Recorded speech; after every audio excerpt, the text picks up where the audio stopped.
Howdy friends, welcome back to Plumbing with Tim. Previously on Plumbing with Tim. We are in the first bathroom of two we worked on last week.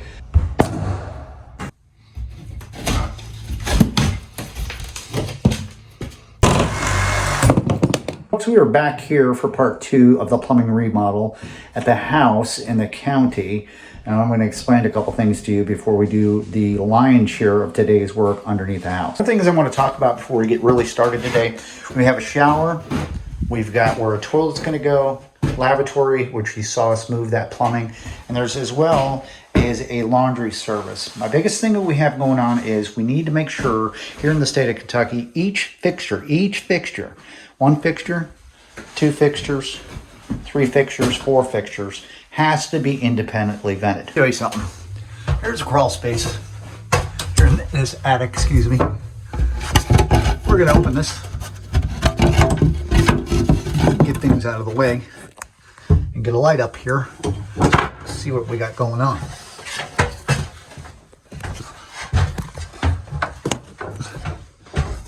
If you look over there, see that? See that line right over there? That is a vent that's coming up through the wall by where the shower is. Travels over and it hits a main vent system. See that? That's going to be for your toilet and all that other stuff going up through the roof.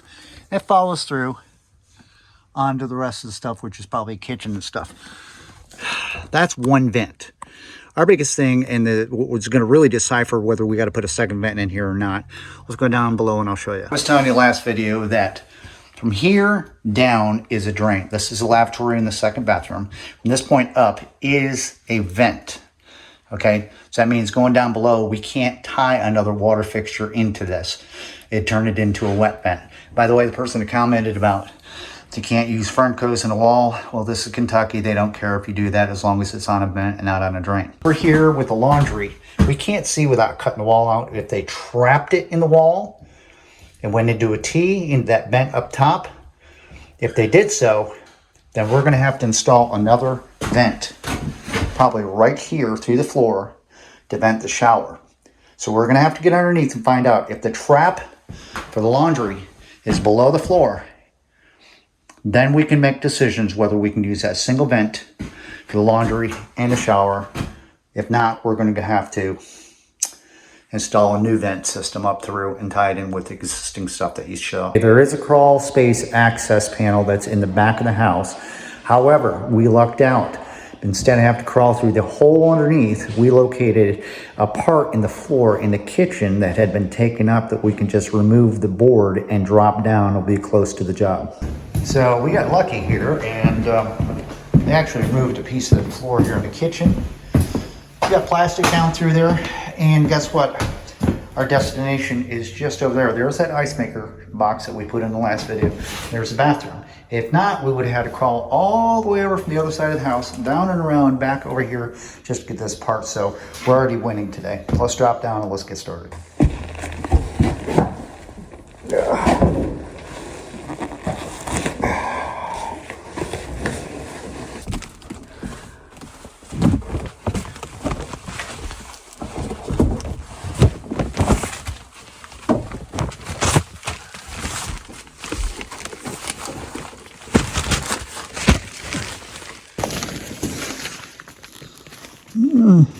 That's a crawl space.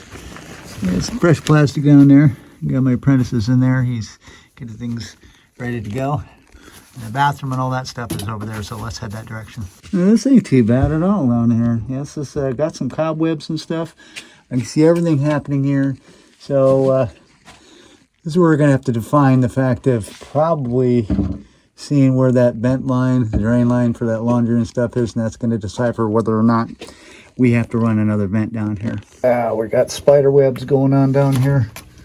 We don't want to get our faces full of all that crap and stuff. So now let me explain something here about the code and all that other good stuff. See this line I'm pointing at right here? This is a line that is coming down as a drain for the laundry up in that bathroom, right underneath that second bathroom. There's the trap for the shower. Well, guess what?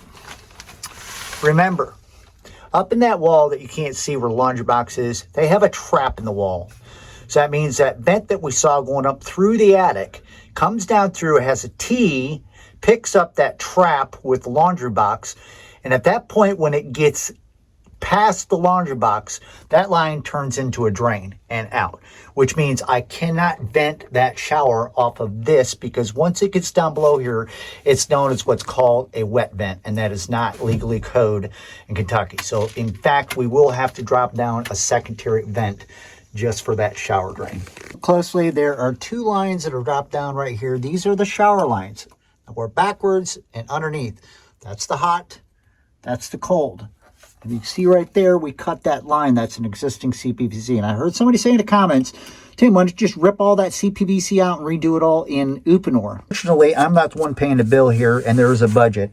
Trust me, I would love nothing more than rip all the CPVC out here, but we're not here to do a repipe. That's why we're converting things, and we're not using shark bites. So let's go ahead and install one of those CPVC by Brass by Uponor glue fittings that you saw me in the last video, so we can tie these two water lines coming down from the shower into the existing CPVC.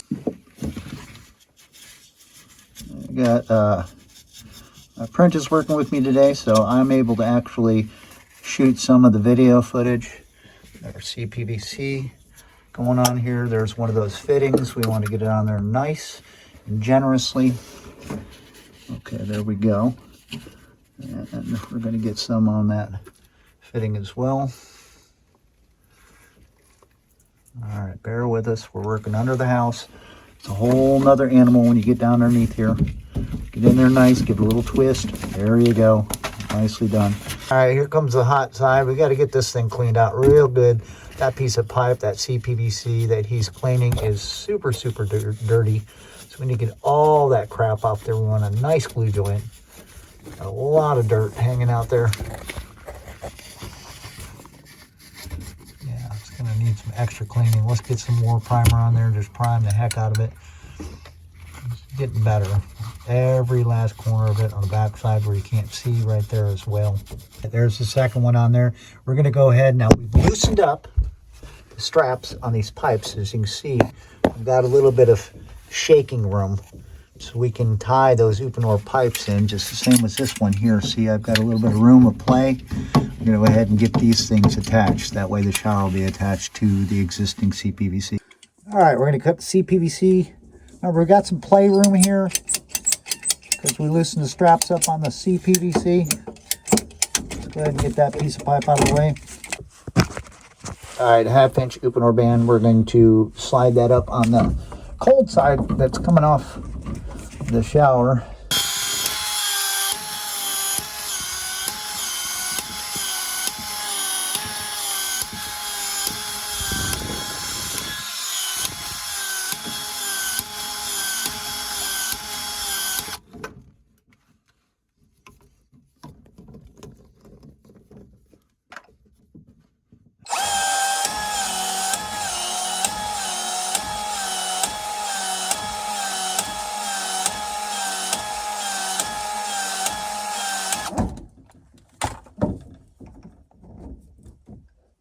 Go. It's the hot side that we just did, and that's for the shower. That's a drop coming through the floor, tying Uponor into CPVC. Still underneath the bathroom here. We're on the other side here. That's the line that we cut for the toilet. Look, there's the hole going up through the floor, which we're going to bring our riser up to. If you look closely, right there is the cold CPVC line that came up for the supply for the toilet. There's our Uponor line coming down to the floor. We're going to take and glue one of those adapters in, turn it into CPVC at that point, bring it over, put a T in right there, pick up that toilet, and then we're going to carry it on further back behind us and pick up that ice maker line. All right, let's go ahead and get that attached. Now remember, that line that's coming down through the floor is not attached to nothing, so you can push it up as high as you need to.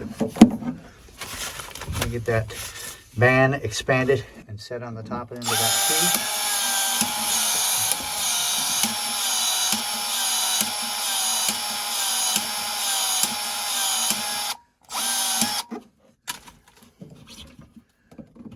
We had to come outside and take a break for a minute and to get a couple little supplies and stuff. Hope you guys are following along and pay attention. Back down underneath, this line that you see drop down through the floor here is for that ice maker box that you saw me install on the last video.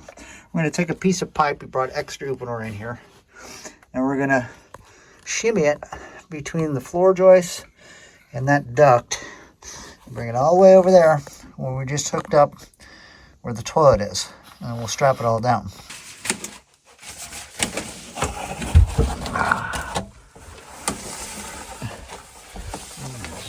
Pull that all the way through. Got it above that ducting. We got it in the general area over here. I have to cut it back and do that. Let's go over and tie that line into where the toilet is. Here's that line that we just brought from the ice maker. There's that T. Let's go ahead and get an opener band on the bottom of that, get it all spread out, and attach it to that T.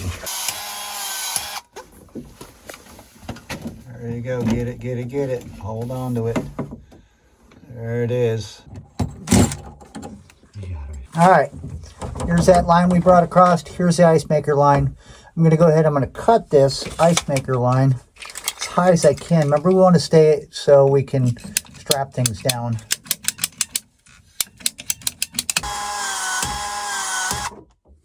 And down to our 90. There we go. Ice maker tied in. We got our opener and all that other stuff hooked up and everything's tied in with existing CPVC and stuff. We are going to turn our attention over here to this toilet line. The first thing we're going to have to do is we're going to have to take this 3-inch coupling. We've got to extend it a little bit. Let's go ahead and clean this stub out that we cut. This is going to go for the toilet.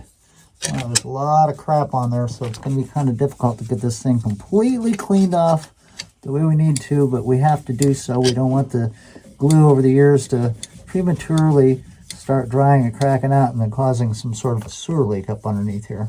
All right, got that clean. Let's clean this coupling up as good as we can. Primer. Thing going nice and generous with the glue on the existing stub out here. Let's make sure we get it on our coupling as well. Get this established into place, and I'll show what our next move is. There we go. See that? Nice. Nice and easy. Go ahead and drop that 4-inch pipe down. Leave the hub end up. There we go. There we go. Let it come on down. Nice.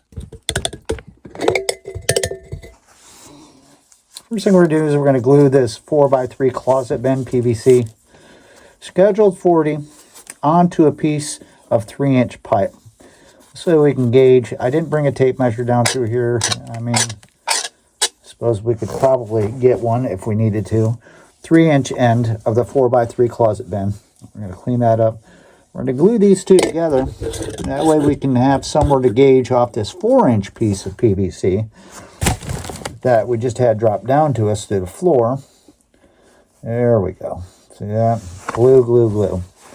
3-inch end. Let's get that glued up as well. Nicely done. And let's get it glued onto that 3-inch piece. There we go. Get it on there. All right, here we go. We're ready. Here's our piece pipe with a 3x4 closet bend. I have my glue ready. I also have a torpedo level. Make sure everything is set to go. Let's make this happen, I guess, right? Get a primer on there real good. Make sure the coupling's doing well. Here comes the glue.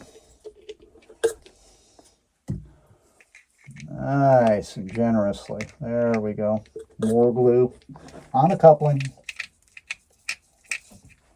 Let's make it happen. And it's got to act fast. We're going to have this torpedo level one here too. Tricky business here. Okay, come on. It's sliding out. Let's get a torpedo on there. That's not horrible. We're looking pretty good on the bubble right there. Best video footage I can. It's very difficult here. See, there's the hole. Partner's going to be dropping down that 4-inch piece of pipe here in just a second. Hang out and watch. All right, let me have a little bit of it so I can put the primer on it. All right, stop right there. Twist it. Twist the thing so I can get all the way around on it. Very good. Let me get some glue on it. Comes the glue. Twist it. There we go. Looking good. All right, hold tight where it gets some in that fitting, and I'll let you shove it down through. Just hold tight. All right, bring it on down. There we go, all the way down, twist it. There we go, hold on tight right there. So we made it back up on top here in the second bathroom. I'm gonna show you what we're looking at and what we have to do to finish this a little bit off.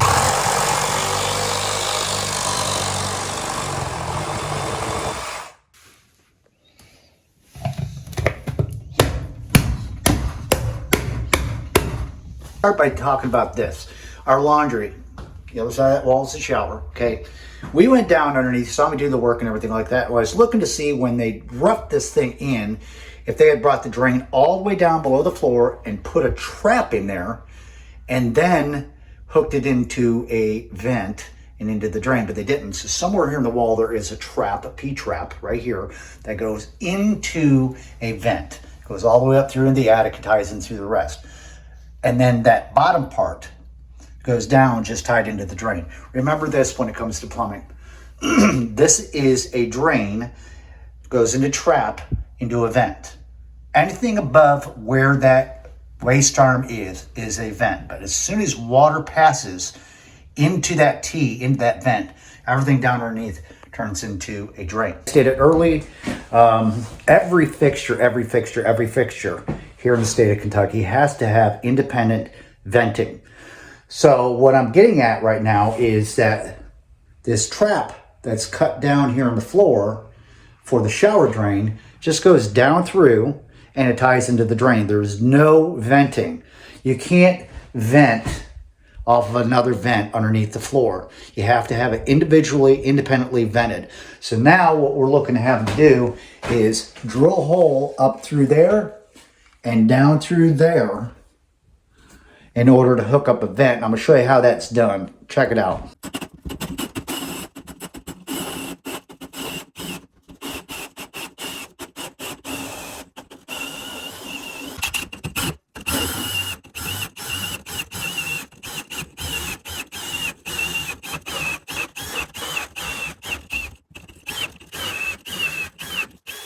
All right, we got our hole drilled up to the attic where we're going to be putting our vent, and the one down below. Let's go ahead and get a piece of 1.5-inch pipe and get enough to get down below there, far enough tie into, as well as up on the top side.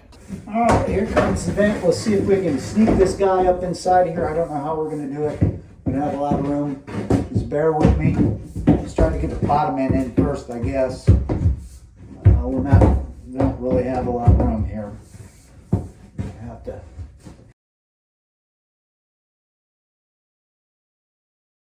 We have made it up into the attic area and stuff. It's got that lovely newspaper insulation that just is miserable.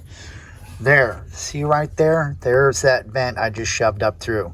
This is the existing vent. There was a vent right there that I was talking about. That's for the laundry. So it's got its own independent vent. The shower is going to have it as well. So and that ties in and goes down through like you saw earlier in the video. I'm going to have to climb across there. We're going to have to glue a 90 onto it. And we're going to have to make that tie, and we're going to have to put a T in there so the air is venting upwards. There you go. There's your vent coming up through that you saw. The new one is tied in on a sanitary, so the air is flowing in the proper direction up towards the vent going outside. The existing one, that was the vent right there that was put in for the laundry. There's a new one for the shower. So get out of this attic and we'll head downstairs underneath the house and tie this in to where the drains are. Seeing how that all worked out and everything? Goodness. It's not the heat that bothers me about being in the attic. It's that dusty old insulation. So our work for the most part in the attic is done. We're getting ready to get back underneath the house, and I'm going to show you how the vent is supposed to be tied in to a shower drain. What's our next move? We're going to go ahead and we're going to cut this whole trap out of here. Remember, this trap has water in it. We got to get it out of here. So we got the T glued in. I just put a little stub piece of PVC pipe with a 90. None of this is glued down at here at this point. And just ran it straight over to where the drain is. And we're going to make a mark because right there at that point, we're going to put another 90 and get rid of this little pipe. And this is a drain. After this point right here, the vent ends and turns into a drain. Now we got that trap out of the way. I've made a mark all that stuff. We're going to cut this existing drain piece out. I've got a mark right there. Let's take it out of there. All right, here's that vent drain. This is the line that's going to go across. I have a P-trap to it once the shower's ready. This line right here at the bottom, we're going to have a 90 coming off of this right here, going over, and have another 90 sitting right like this. Pay attention. 2-inch PVC 90. I got my acquired piece of pipe that I want here. Let's go ahead and attach that 90 right now. Lots of glue and primer on all this stuff. Make sure everything's going to stick and nothing's going to come apart. Let's get the glue. There we go. Pay attention. There it is. There's that. Let's put them together. There we go. Hold these fittings in here so they don't pop out, because they will want to do so. Just hold on to it for a good 10 seconds, whatever. Okay, here goes what the money shot.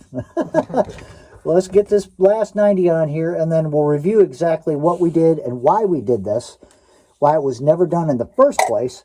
We got one chance to make this right. We got to make 2 glue fittings at the same time. See that 90 I'm hold on to? Pay attention, and we glued a small little piece down at the bottom of the T like that. Let's go ahead and catch our 90s. And here we go. Check it out. You on there, and then you on there, just like that.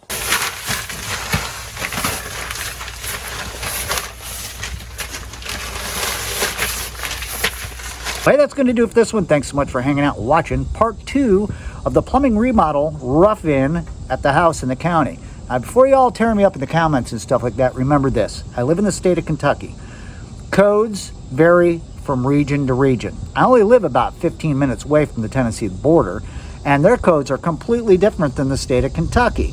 So things such as how I vented that underneath the house, using a fern coat in the wall or up in the attic or something like that, or putting a sanitary tee on its side in the attic, those are all code, and I'm allowed to do that here in the state of Kentucky. There's a lot of little things we had to go through and a lot of different variables that we had to fight along the way. But in the end, we're ready to get the guys to come in, finish up the floor so we can come back and we can trim everything out. Got any comments, questions, leave them down below, and don't forget to keep plumbing.